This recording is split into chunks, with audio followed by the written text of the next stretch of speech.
Welcome to the ET Stand, the Cronulla Sharks fans podcast.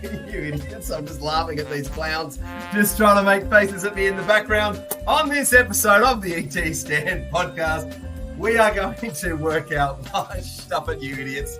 We're going to try and work out what a dynasty is and if the Cronulla Sharks can ever build one of their own. We're just not content with one premier. These idiots in the background, I'm going to stop them from pulling faces at me. Let's just bring them in.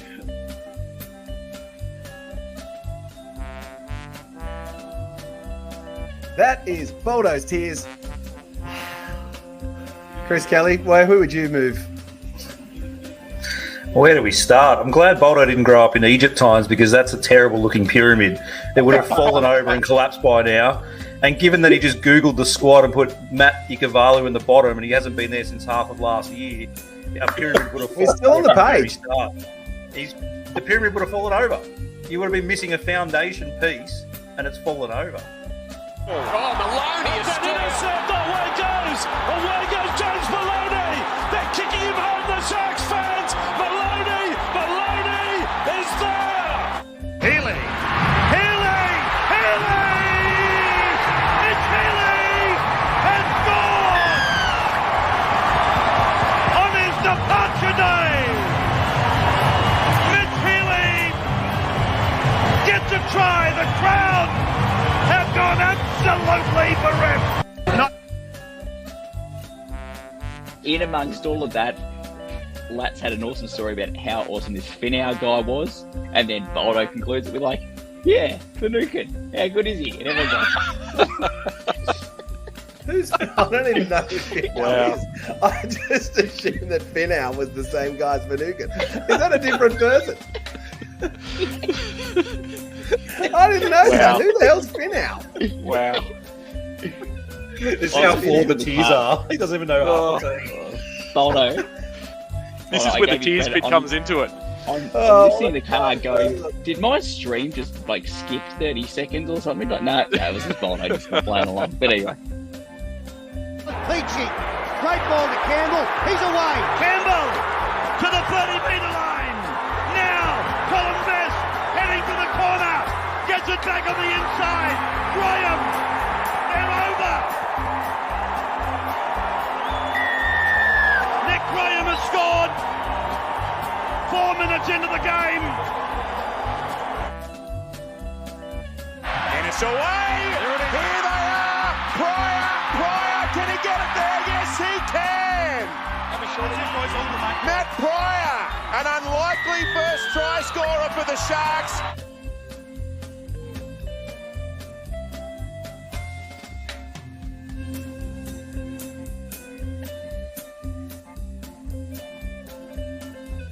Interesting enough that the North Bears are getting that desperate. They're talking about having a Pacific Bears team so they can sort of engulf those Pacific nations and sort of get that ball rolling where they think they can sort of, take on the Cook Islands and the Samoans and the Tongas and sort of make it their team. So PNG's to go for me. I'm pretty convinced after that. All right, Franco, what do you got? Mate, can I rebuttal that, or am I giving a different answer? Go for it. Enough arguments on this podcast. Come on, you're going to throw out cans and they're going to play out of cans. Ever. That is the dumbest idea ever.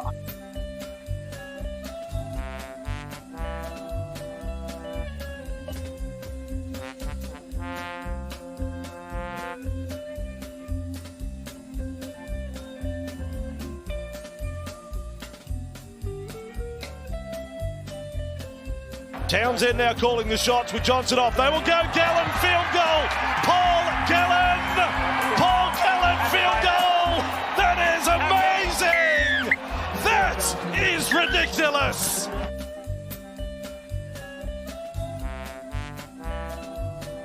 Away. It's back to Smith. Smith gets it away to Cronk. Cronk's got Korobetti with it. Have they got a chance here? Korobetti's put down. The siren sounds. Cronulla have won it. Cronulla have won it. 14 to 12. You can turn the light out now. For over 50 years, people have come to see the Sharks play. Talent, skill, speed, intelligence. elite level athleticism. That's not these guys. Biased, one-eyed, opinionated, more often wrong than right. They make up for their complete lack of talent with pure dribble, gibberish, and enthusiasm. This is the ET Stand Podcast. In Nicho, we trust. Why Sharks fans should and are keeping faith in our halfback, Nicho Hynes. The wild ride of the NRL Finals football continues as the Sharks regroup to tackle the North Queensland Cowboys at the old SFS on Friday night. Welcome to the ET Stand, the Sharks fan podcast that not only lets its talking do the football, but also doesn't drop the ball off the kickoff with a great first 30-second introduction. Join us on this platform as we together go through this journey of the NRL Final Series, the ups, the downs, the doubts, the high moments, the low moments. We're live on YouTube and Facebook. We're available on audio only on Spotify, Apple Pods, iHeartRadio, YouTube Pods, Amazon Music, and a few others.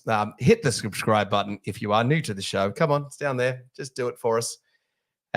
Tonight, I've got an illustrious panel. They're waiting in the green room. But before I do that, guys, get involved in the comments and have your say. From now until the end of the season, we've got a competition going where our good friends at displayware.com.au are offering out a little prize, which is a unit like this one. So you can, I've been keeping up my red Nottingham Forest jerseys because, well, the Sharks haven't been doing as well. So, yeah, best commenter goes in the draw at the end of the season to win one of those. And I will confirm that pandering to me sometimes helps, but not always. On tonight's show, it's all about week 2 of the finals. We've got a final over and under reaction discussion from the Storm game with Chris and me doing that one. We will preview the Cowboys match. And then we'll chat about all other things, NRL, NRLW, and all other things in the last segment.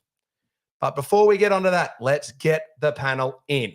So introducing first, a man who watches more sport, watches more NRL, and a lot more, never mind, I won't say that last one. Actually, never mind what I was going to say. He watches more of. Let's bring him in, Mr. Christopher Kelly. He's been a little bit sick. Sorry, mate. I couldn't resist that little intro there. You feeling all right, buddy? Yeah, I'm getting there, mate. Getting there. You're going to say the NFL. The Raiders are doing well. The Raiders are doing well. We do often have a bit of NFL crossover chat, and it is week 2 of the NFL. All right, next up, we have the man of the people with his finger on the pulse of the feelings of Sharks fans and people just generally. We have the great man, Scotty Latino, bringing him in with his great Shark backdrop. There he is, Scott Latz. Hello, legend. CK, hello, mate. How are you, boys? Hello, mate. Doing well, pumped for this week. And then finally, a man who had the unfortunate responsibility of hosting a post-match Sharks YouTube panel on the Sharks' loss after a 37-10. Not so great fun, but as a man who is never down on confidence and a man who is just as handsome as Nicho Hynes and a man with an answer for every question, let's bring him in, the great Stephen Franklin. Hello, Franco. How are you, buddy? Very well, thank you all. How are you, Baldo? Mate, I'm well. Did we enjoy the introductions tonight? Am I doing a good job on that? It's very good. I thought I had to build that up a little bit more. And we've got a few people coming through in the comments here, so let's just get on and say good day to a few people. Ashley Williams, g'day, mate. Yes, hello. Straight in, Ashley Williams with a comment. Klein ref makes me nervous. Geez, that is more predictable than me stuffing up the intro of this show, Ash. Leah Meds has come in saying, hope Jesse players will be huge, missing Sifra off the bench for punch. That is not wrong. We will talk to the team lineups in a bit. Mike Knight, Bumblebee Tuner, indeed. You all look fantastic. We're trying. And then, sorry, Scotty, we do need to relive just the Storm game for just a couple of few more minutes. But yeah, some fun comments so far as we get into those. All right, let's start it with the social segment for the week. Social media. Well, it's kind of news media this week with not the keyboard warriors, but really the press and the TV who have been into the Sharks. Here to give us the rundown on everything we might want to know right now is the man, Scott Latino, with his segment, Social Around the Grounds with Lats. Alrighty, boys. Look, we knew it was coming. The heat on Nicho aimed at his lack of ability to perform under pressure, which is not helped by the anti-Shark agendas being pushed by certain media outlets and personalities.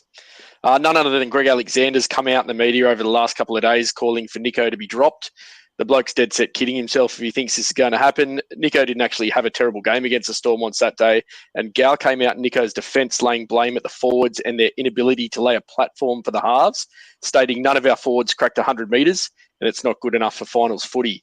Nicho also came out in the news today saying he's not listening to any of that outside noise and he believes he's the man to get the job done for the Sharks. I think he'll have probably the best performance in Sharks colours this week, so watch this space. All right, moving on. There's been a little bit of heat around for Will Kennedy after that disastrous start to the game against Melbourne, with many fans thinking he was too far forward for the kickoff and he's often getting caught out of position. Some fans still pushing the Nicho to fullback agenda, which I can't see happening. Will recovered pretty quickly from that slip up and closed out the game strongly. He's our best option at fullback, and the Nicho to fullback movement can be put to bed. NRLW. Our NRLW squad had their hearts broken in the dying seconds of last Saturday's clash against the now second-place Brisbane Broncos through a last-minute try to Chelsea Lanaduzzi. Tries for the Sharks came from Ellie Johnson, Cassie Staples and Georgia Ravics, with Taylor Preston slotting 2 of 3 with a boot.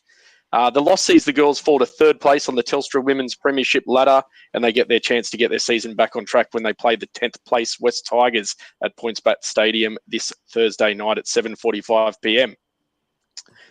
Jets. The Newtown Jets suffered a heartbreaking 2-point loss at the hands of the minor premiership winning North Sydney Bears at Leichhardt Oval last Sunday, with a misconversion by Niwai Puru proving to be the difference. Sam Stonestreet bagging a double and a try to Jordan Swan, with Puru slotting 2 of 3.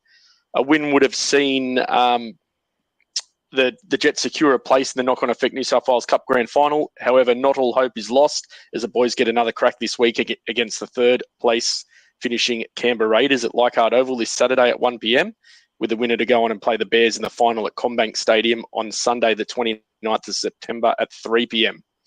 And just finally, boys, our Jersey Flegg squad will also take on the Canberra Raiders in the preliminary final at Leichhardt Oval this Saturday after sneaking into the finals in 5th place. The boys notched up their 9th consecutive win, and Boldo, do not mention that S word, last weekend against the Panthers, beating them 40-26 with Michael Gabriel starring with a hat-trick. If the boys manage to get through the Raiders, they'll go on to play the Bulldogs in the grand final at Combank Stadium on the 29th of September. That's the socials, boys. Great segment, lads. Geez, did anyone see that Michael Gabriel try on the socials? He's a terrific try. He's a weapon. Absolutely. Tout-out coolerish. Just absolute weapon, that guy. Yeah, that looked really good. All right, well, look, we're going to spend putting ourselves on a 5-minute limit to talk about this Storm match. That's what we got, Chris. So we're going to say goodbye. Well, look, if you missed it on Saturday night after the match, Franco and Lats did a terrific debrief where they went through the match in detail. If you haven't watched it yet and you're an absolute glutton for punishment for some reason and you want to relive that match, it is a good watch in terms of dialing into an instant reaction. So we'll say goodbye to Franco and Lats for the time being. And Chris, the show's ours, baby. This is it. This is it. This is us. This is us. We're ready to go. Hold on, let me just move the banner here. So what are we doing now? Well, we're going over and under it, not the one that Lats and I normally talk about in a betting segment. We're going to go Overreaction Tuesday. So it's a segment where you respond to some of the outcries this week, and the boys, there's been a lot. There's been a lot of outcries. I've been watching the socials myself, a lot of hammering on NRL 360.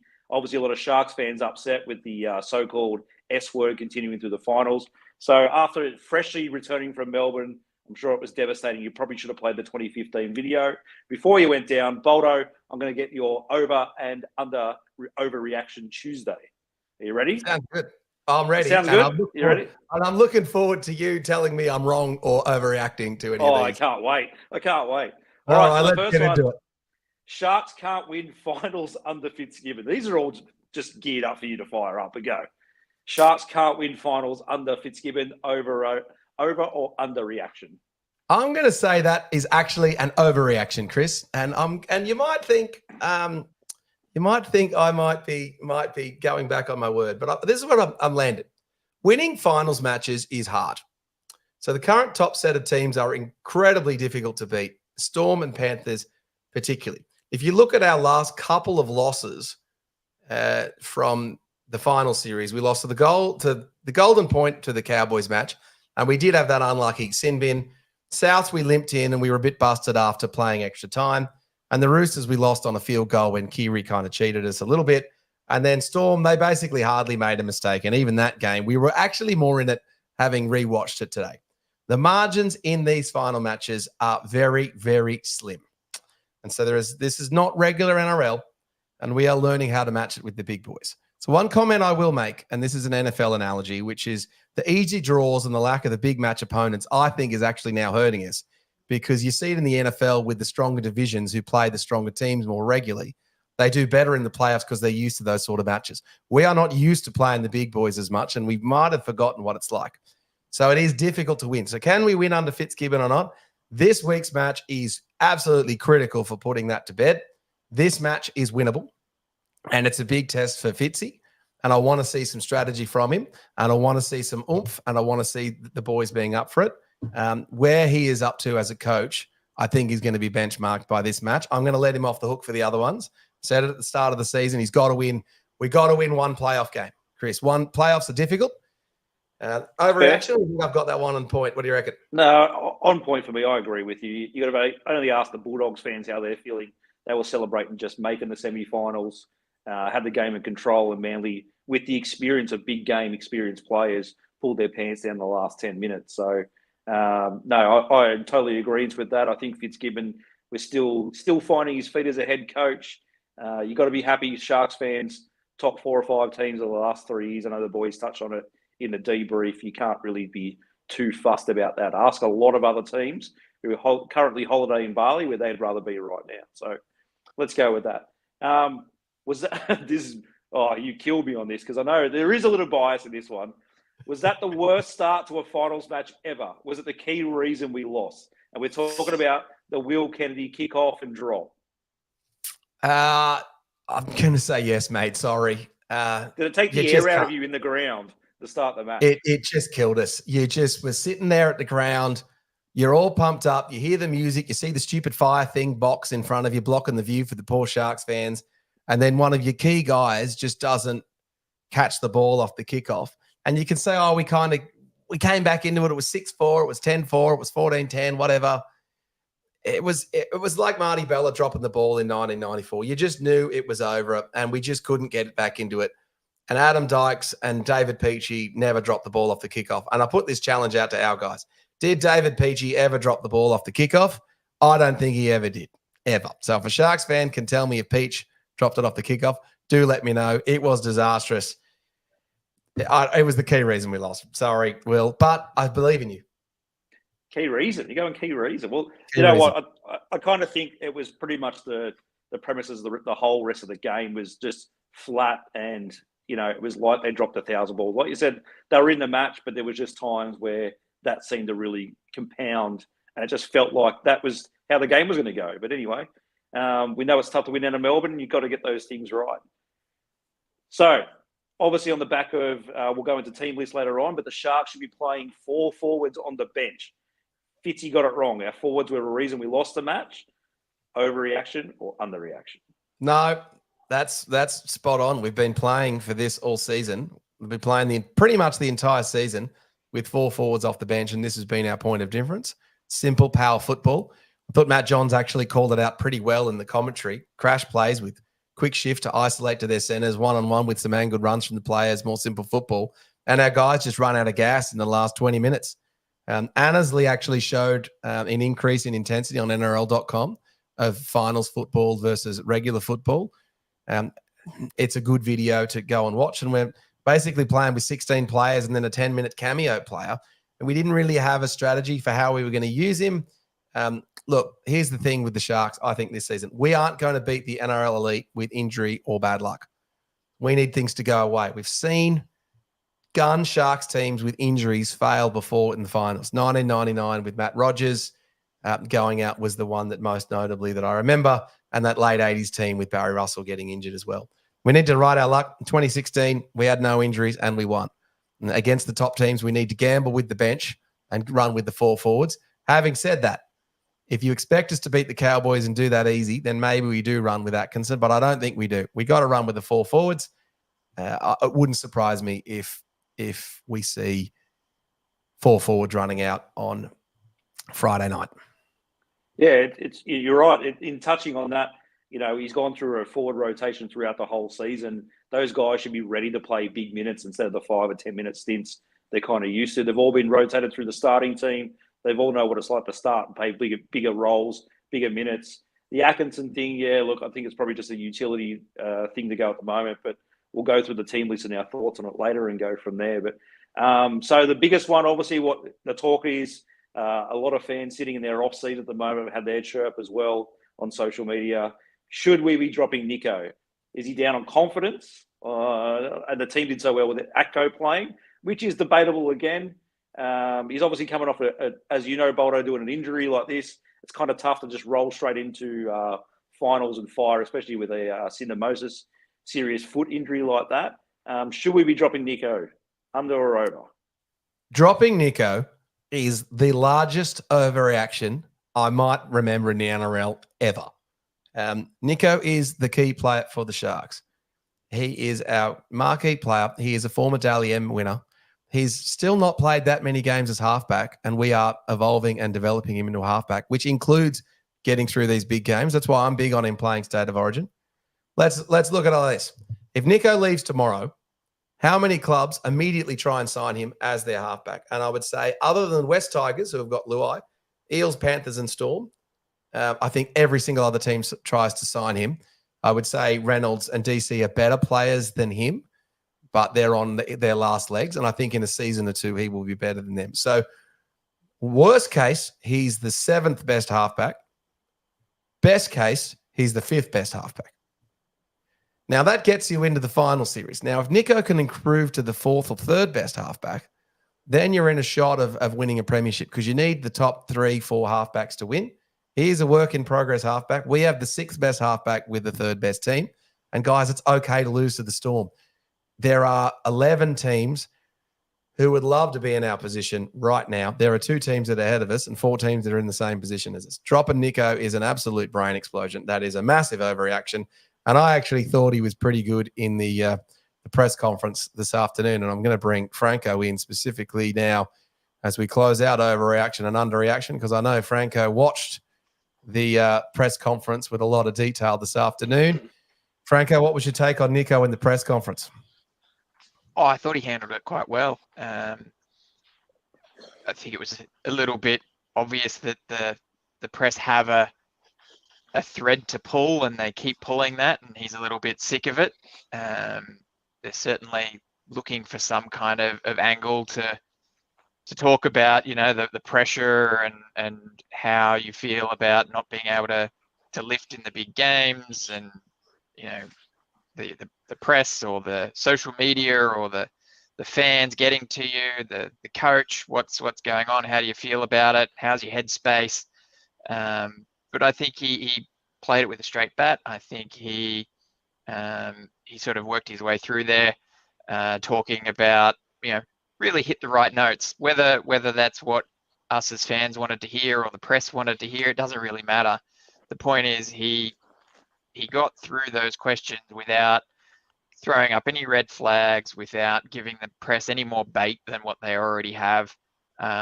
And hopefully he's following his own advice there, where he's just blocking it out, doing his best for the team, and excited for the game ahead. Yeah, the NRL 360 guys hammered him a little bit, but I'll just close it off by saying NRL 360. What do you freaking want him to say? You're asking him the same question 4 times. He's answering it for you. What do you want him to say? So I think that's enough said on the media hammer and Nicho. And a few people have come out in support of him. What do you think? Get it in the comments. Do you think the press have been harsh on Nicho, or you think maybe he's feeling the pressure? I think it's pretty hard being an NRL halfback. But if you think that guy's down on confidence, he's an absolute legend. So we've got a few more comments coming through. So let's have a look at those. We've had Cecil, you legend, coming through saying, good evening, gents, up the Sharks. And Cecil asking you who scored that double. That's the GOAT. There we go. Cecil then also with the 3-peat there. When our forwards run straight, they bent the line. What was with the crab-like runs? Don't know, mate. They were just getting a bit tired. Mike Knight shows a bit of frustration. We could have, would have, should have beaten the Storm, but we didn't. and we coulda, shoulda, woulda beat the Cowboys. Well, hopefully that comes to true. 2.0, G'day 2.0. All it takes for the lads is one game. Whether we win by 30 or 1, it takes one game for them to be win, for it to sink in how to win this time of year. That's true. I think this game is a big confidence builder for us. SJD calls out that, Willie Mason made a good point mentioning Nicho is coming back from injury, probably only 75% firing.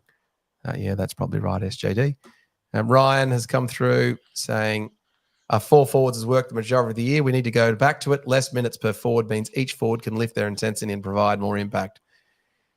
Yep, Ryan, I wish I'd said it as eloquently as you just did. 4 forwards. Yeah, that's right. Spot on. Absolutely spot on there, mate. Mike Knight says, I like having Atkinson come off the bench, but it needs to be sooner than it has been. I think, Mike, it needs to be sooner with a plan. Otherwise, why bother? 2.0 says, if Jesse doesn't play, do we possibly put Atkinson in the centers with Sifa back to the bench? Let's cover that. Think about that question in the team list in a second. Harley answered that question for us, saying Sam Stone Street. And then Ryan says maybe we need a specialist halves coach or a mindset coach just for Nicho. Yeah, an attacking coach rather than naming 5 defensive coaches. I'm sure Franco would agree with me. Might be better. And then Sonia Quigley says, yes, dropping Nicho is a Grand Canyon-sized overreaction. It's just throwing the baby out with the bathwater. And then Scotty McLaren with the last comment, don't drop Nicho. You can be the best 7 in the world, but if your forwards aren't pushing the defense back, then the 7 is not going to make a difference. Does anyone on this show or anyone in the comments think that they should drop Nicho? Do any of you boys think that? Nah. Speak up or forever hold your peace. Speak up. Now get it in the comments if you want to get hammered. Make sure if you're listening. Make sure everyone's comments are hitting the screen too, Boldo. You don't want any agendas coming through. Oh, mate, we know that I'm not the one with the agenda on this show. Just come on. Don't we, Franco? All right. I've got them all. On to the next. All right, let's go and look at the team list. Coach Fitzgibbon has named his Sharks team to take on the North Queensland Cowboys at Allianz Stadium on Friday night at 7:50 p.m. Chris Kelly is here to take us through the team list as I find the button, which is that one. There it is. Do you want the music, Chris? Is it the chicken one or is it the shark one? Oh, it could be whichever one you like. No music. No, we'll go. No, we're all good. All right, so obviously the Sharks team is. So obviously we're lining up with the same team that ran out against the Storm on the weekend. We got Talakai back in the centres with no Ramian, still walking around the moon boot trying to recover from his little ankle twist. Captain Cam in at lock. Atkinson again at 14 on the bench. Everyone's favourite, Jack Williams, Royce Hunt, and Big Tommy Hazelton clear out the bench. The Cowboys line up, if we're going to switch straight away over to it, because let's do it. Pretty much the same team. Thanks for the admin to the yellow writing. We'll try and read this. Scotty Drinkwater at fullback. Kyle Felt, Valentine Holmes, Vayela, Tuolagi, Tom Dearden, Jake Clifford, Jordan McLean, Reece Robson, Tom Malolo, Helen Lukey, Big Jeremiah Nanai, Ruben Cotter, Sam McIntyre, Harrison Edwards, Finafuki, and Griffin Neem, and my ugly twin, Todd Payton, is the coach. Interesting enough, boys, for everyone wants a revenge game, no Chatty Townsend still is not making this team. They're going with Jake Clifford and Tom Dearden. Can I just say on the Cowboys yellow, I'd use the eyedropper tool to copy the yellow from the Cowboys logo to put onto our yellow. It is an ugly choice of yellow, Cowboys. I don't know what the hell you guys are thinking when you pick that yellow. And I'm obviously not going to give them the blue because blue's out. You filthy hands off our blue.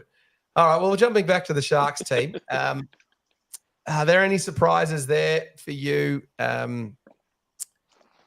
Chris, in terms of the team that was named?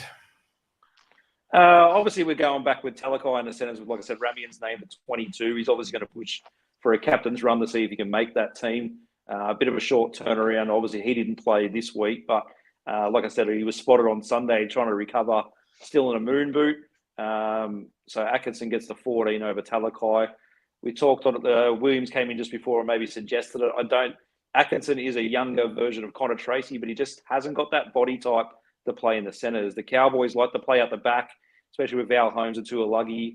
The evergreen Kyle Feld on the other side. They do score most of those tries, as Lats and I know, on the wings. That's what we usually pick, the wingers for the Cowboys. Kyle Felt picked up an intercept, and it's usually the Val Holmes play down the side. So I think Talakai is the right choice. Although a lot of people have argued it's like turning the Titanic around, I think he's quite well defensively. We do lose that little bit of punch, so hopefully Ramian does recover. Franco, what do you make of the team?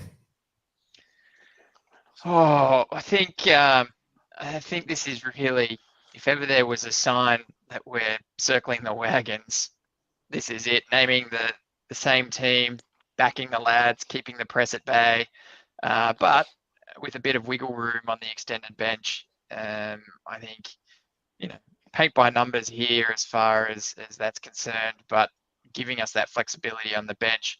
And there is a fair bit of flexibility there in terms of if Remium's fit, both Ueli and Tapua there, not to mention Stone Street as well. So pretty much you can shuffle that whole structure if you like. I know you mentioned, was it 2.0 about Atkinson playing in the centres? Yeah, sure, in a pinch, I guess, which, is part of that utility value that people talk about, if someone gets injured. But as an actual centre, I don't think that's quite the right play. He played centre for us against the Warriors. His stats don't read well there. He had, I think, 9 tackles for 5 misses. Didn't crack 100 meters, running meters, which is sort of what we rely on our outside backs for. So I think he's more of a stopgap in the centres there, and not someone we should look to move there. I would, as we've discussed, I do think that the 4 forwards on the bench is better. Keeping Talakai in the centres means we still get that punch from coming out of our own end, and we keep the fresh legs on the bench that can get the 4 big boppers. Lats, is that the sentiment, or what's the sentiment of the fans? Is that the team that you feel the social media fans and the comments want picked? Yeah, mate. To be honest, I thought we'd see Stone Street there instead of Katoa, given he had that hip flexor injury last week.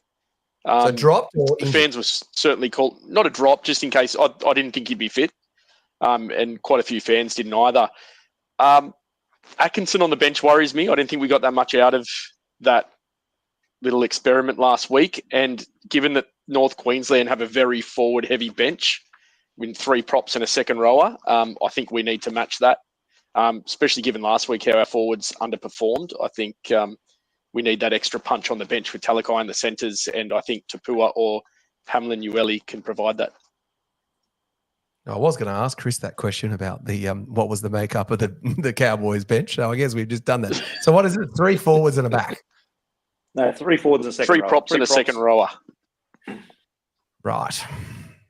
So you can either beat them with pace and the change up with Atkinson and have a strategy for that, or you try to beat them at their own game. Chris, what are your thoughts on that thinking?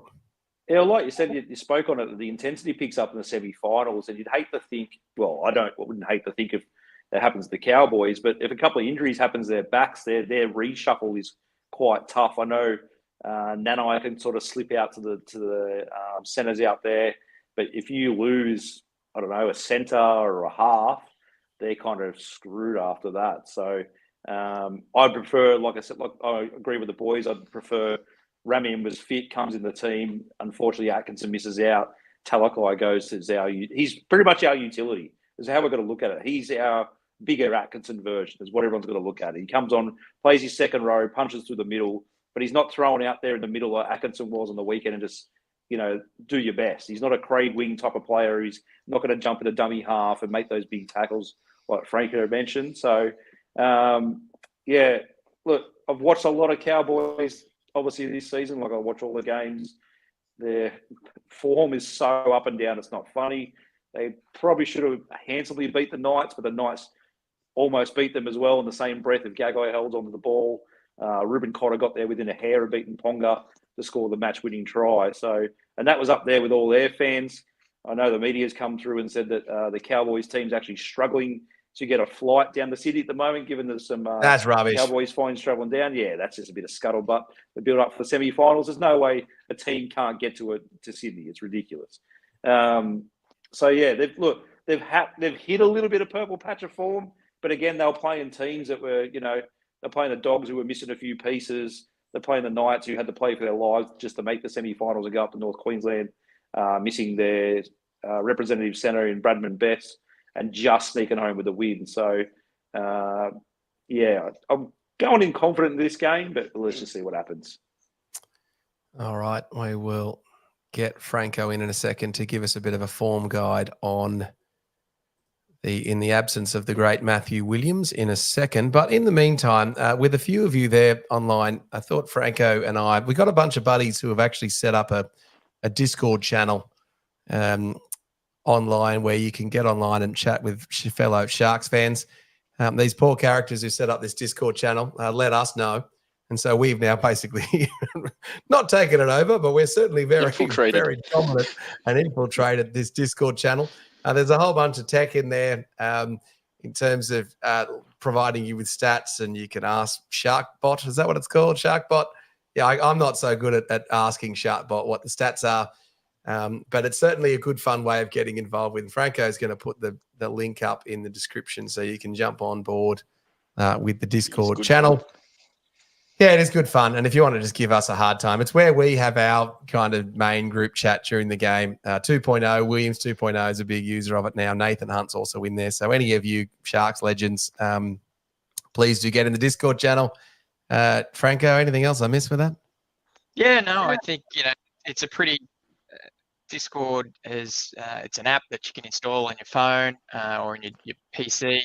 It seems to be pretty popular there in terms of fostering various communities of fan groups of all shapes and sizes. And the guys that built this sort of put a lot of effort into it, and it looks pretty good. I'm having a blast on there, and I think that SharkBot works really well. So if you want to get in and even if it's just to mine some of that data from SharkBot, go for it, have a blast. But you'll see some comments from a whole bunch of like-minded fans and interact and chat, whether it be based on games or media, press, all that sort of stuff. There's a spot to chat, and it's pretty good. All right, well, let's just check. So we put the call out in the comments. Is anyone thinking that we should drop Nicho? 2.0 I think is the closest that said anything negative, which is just Nicho needs to listen to it, let it in, and unleash every bit of frustration on the Cowboys. Sass is coming through saying no. Barbara McNamara's backing that up. No, he's a legend. Nathan Hunt, no, don't drop him. I was reasonably confident that Harley was going to say no, don't drop him. My top 12, back Nicho all the way. And then, that's all of the Nicho comments that we've got. All right, there we go. I think all this negative media talks can only be good. It's going to build up to a point and bubble over, and he's just going to go nuts. And I hope it is this game this week. And then C4 Baby or B3Y. Is that C4 Baby? Discord Love? I don't know how you say that. I'm going to guess that that's what it is. All right, and then C4 Baby sounds good. Oh, not sure. And then another team comments, a couple of call-outs saying, I don't like that Talaco matchup with Holmes. That could be a little dangerous. Chris, you shaking your head, or you think that's all right? Look, it's Valentine Holmes. It's not 2016 Valentine Holmes. I've mentioned it before. He signed the lotto, signing down with the Dragons. A lot of Cowboys fans are actually happy because you think Talakai is a bad defensive reader. You should watch Valentine Holmes a little bit closer. Great in attack, yes, but he's got Tuolagi on the outside. But I think with a siffer shot like he had on the Melbourne on the weekend, if he fires one of them out early on Val, I don't think he'll bounce back that quick. So he's getting on a little bit now, Val. I trust Talakai to cover him. Sell beast. And then Mr. Normsky's asking us, is Rami unlikely to play? I think given that he's been named in a jersey number, we saw Tom Hazelton come through in the jersey 22 and play. And he's going to be certainly pushing to play. And I don't mind this from Fitzy, a bit of gamesmanship in there. So, all right. You wanted a TBA. That's what you wanted. I still want a TBA. TBA is still the greatest selection in all history. All right. In the absence of the great Matthew Williams, who has this week putting out a solo video on, look, we're playing the Cowboys in the finals. And so classic Cronulla Chronicles, there's a few to choose from, but he's doing 7th heaven, baby, with the 2013 7th tackle try. If you want to relive that one, it'll be live on YouTube from tomorrow night once I get around to uploading it for him and doing the thumbnail. Reliving that one's always good fun because it's a terrific match. So do keep an eye out for that one. All right, Franco. the floor's yours in terms of recent form. So I'm reasonably confident this is not going to be a 28-minute diatribe about our form versus the Cowboys. So give it to us. What do we need to know about our recent form versus the Cowboys, mate? Pressure is well and truly on to live up to the ultimate Williams. I will see if I can go down to every individual blade of grass that someone stepped on in each match that we've played. And if I fail that, I'm sure he will correct me that they were actually on the 30-meter line instead of the 35-meter line. As CK said, the Cowboys have been hot and cold to start the season, but they've won 8 of the last 10, including beating us. So, they're doing all right at the back end of this season. Instead of going through the whole form guide and lengthening this out, I thought we'd just focus on the finals matches because we have had a bit of a history of finals matches with the Cowboys. And it's been not happy hunting for us. So they pipped us in 22 with Val's 2-point field goal in extra time. They got us in 2017 by 1 point with Gal playing for a penalty in the dying seconds. I really think, Maloney was out there waiting for the field goal. He thought he'd lay down just because it worked for the Roosters the week before. Unfortunately, it didn't work this time, and we ran out of time and lost the game. In 2016, probably goes without saying, but we got them after they got bashed by Brisbane the week before. Yay, 2016. In 2015, some of you lot flew up and saw us get humiliated by them 39-0. I believe there was a video of some description made at that point. So certainly lives in the hearts and minds of some of us. And then just to do a Williams, proud, there was also the 2013 match where we were pipped by them by 2. We pipped them by 2 points, and so we all remember who made the tackle in the corner, Franco. We all remember who made that tackle. The great John Morris. Great. And then blew it the next week. But anyway, go on. And blew it the next week. So that's 2 wins out of 5 finals appearances, us versus the Cowboys. So I don't know. Can this match square up the ledger? I'm hoping so. I hope this can be sort of a turning point. And I don't know. I think that with this, not to mention the Cowboys, how quick they are, it's just I'm feeling that I'm not happy about this. So, but I reckon we can square the ledger. I think it's going to come down to the makeup of the bench, not to mention the Cowboys are quick. We're going to need to be on our toes. Also, Felt's last game against us ever. Thank goodness. He's scored the most tries against us out of any other current player. So keep your eyes on him and make sure he doesn't get a sniff. All right, nice rundown. Jeez, that's not filling me with confidence. All right, lads, how do the Sharks win? Mate, I think we need to bash them through the forwards. I think we need to target Tom Dearden, and we need in defence. We need our markers to get square really quick to contain Robson. They're talented in the forwards, mate. They've been going hard the last couple of weeks. Ruben Cotter leading them, and I think that's where we get them in the forwards. I hope our forwards have listened to the criticism this week, and they take that into the game and they perform. Chris, is it as simple as Lats outlines? Pretty much. Don't drop the ball. Don't let Jack Williams get the last minute. Love you, Jack. Not. It's pretty much going through the front door. I've talked about it all season. If anyone's ever listened, when we played badly against Tigers, Warriors, South, even that South game we won, but it was a terrible performance. The Titans, even up at Coffs Harbour, we've gone sideways. And someone brought up in the comments before, we're crabbing sideways. The other times we've been dominant, we've bashed down the front door, gone straight through the middle and let the backs do the work they've got to do. Cooper Cron came out and spoke during the week. Just go out and score 40 points like we have all season. Who cares how we go defensively? As long as you score 40 points, we should be fine. And I think that's the key. Going through the front door, because we just didn't do that on the weekend. We didn't lay any platform whatsoever. We weren't dominant in the front line. Then try and let the funny bounce the ball go your way. Hopefully Ashley Klein doesn't get out of the way of the funny bounce the ball this time and actually gets struck in the head maybe. with Luai trying to kick the ball towards his head this weekend. And we're going with a victory because it could be the last game for a couple of these guys.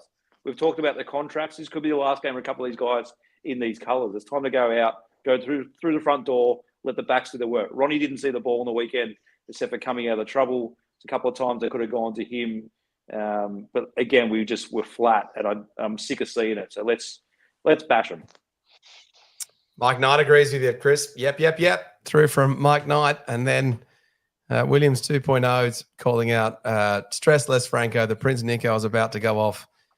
Franco, you can respond to Williams 2.0 as the Prince going off. And then I'll also ask you, should we expect anything else strategy-wise from the Sharks in this match? Well, if you say anything else in comparison to last week, yeah, I think CK has nailed it, right? Straight down the guts, go back to what worked for us. And unfortunately to do that, we're going to need to shift that bench. Atkinson really probably shouldn't be there. We've said he is a first grader. He's proven that he is a player that can make a difference in a team.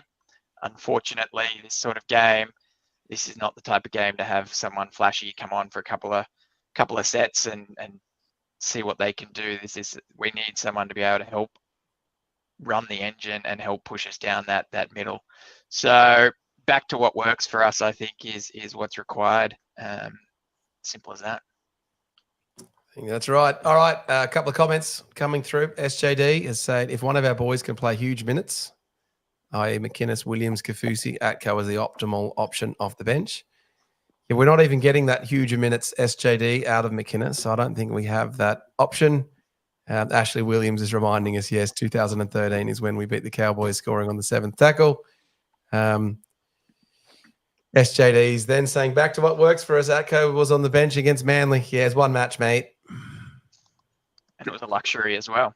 One sunny day don't make a summer, SJD, unfortunately. It didn't matter if we lost that game or won that game. Like that was true. the thing. Also, Manly were out Turbo. I think it's a no-brainer to go with the 4 forwards. I said it last week. I think you go the 4 forwards again. All right. Final verdict, lads. I'm going to start with you, Chris. I'll go Chris, then Lats, then Franco for his last word. Chris, what's your tip? What's going to happen?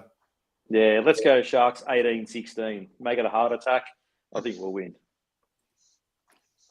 Lats? That's it. Mate, I'm going Sharks by a country mile. I reckon we go 13 plus this week. I reckon Nicho has one of his best performances in the jumper and we dominate. Get your tips in the comments. Do you think the Sharks are going to dominate the way that Lats does? Do you think it'll be somewhat of a victory from Chris? Or do you agree with Franco, who's going to say... I've said all year Sharks are going to win a finals match. This is the chance. Come on, boys. We've got to do it. So us by 4. All right.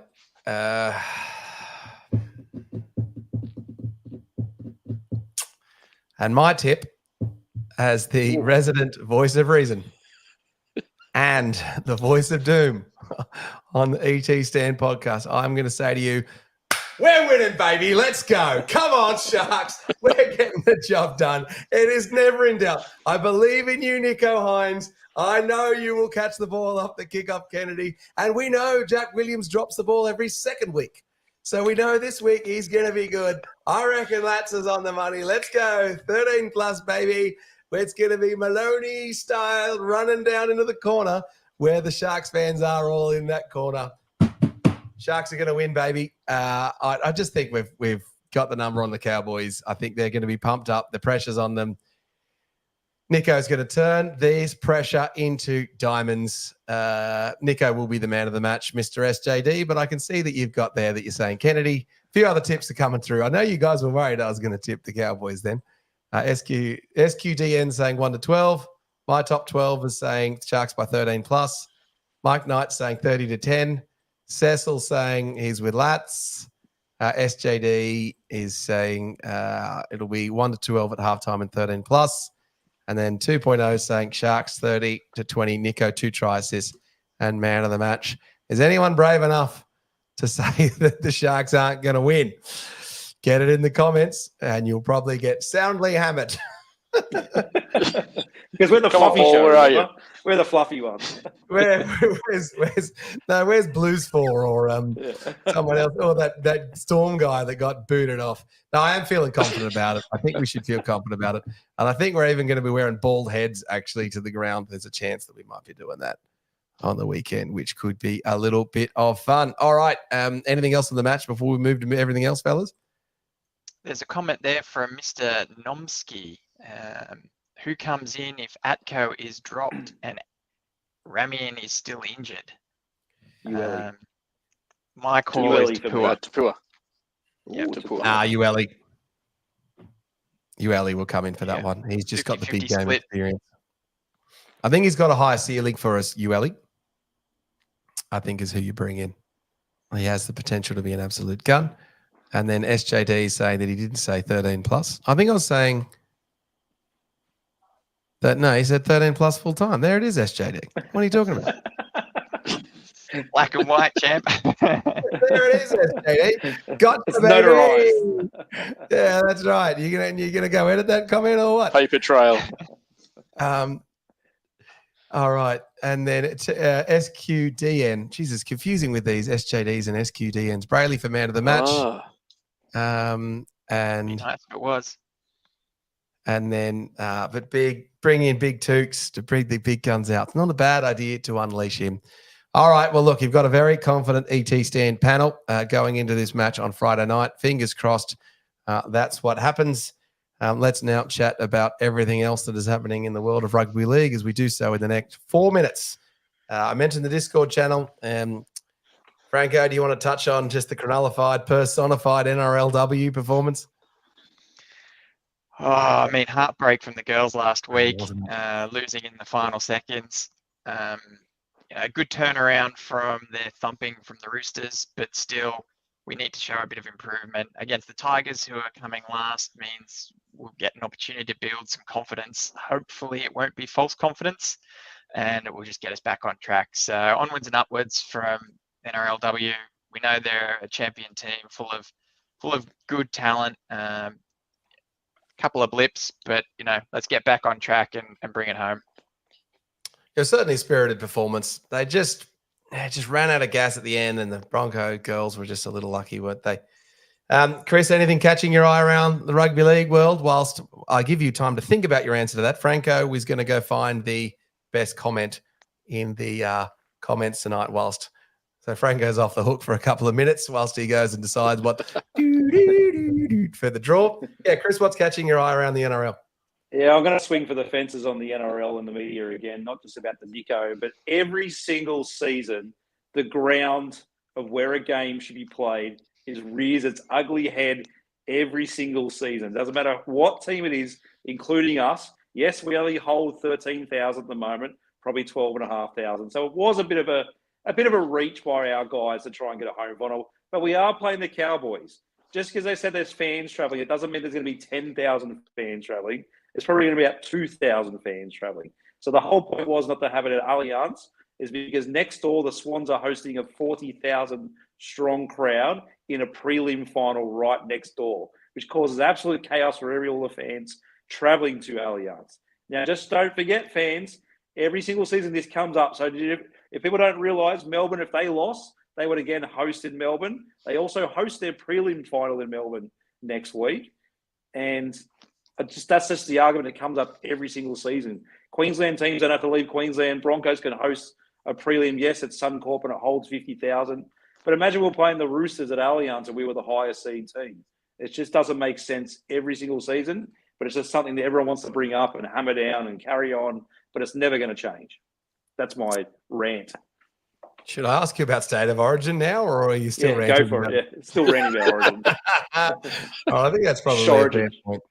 You know what bugged me tonight is I spent 15 minutes on bloody NRL 360 talking about the Parramatta Eels. Why?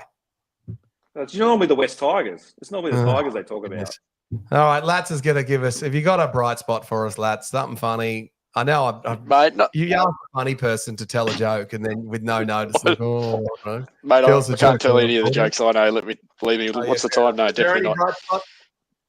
Mate, I was looking through the socials earlier today, and I did come across a post where I believe we're taking a home game to Perth next year, which I was unaware of. So that nice little trip for the boys. So hopefully they're not moving us there, but it could be a nice little trip over, courtesy of Voldo. Didn't Nicho get nominated for a medal or something, lads? Ken Stevens medal. Yep. Yeah, I brought that up in the socials a month or so ago, but yeah, he has been nominated for the Ken Stevens medal for his work off the field, and he does a lot of good, Nicho, off the field, and I'm glad that it looks like he's got 100% of Shark support for this week, so it's good to see.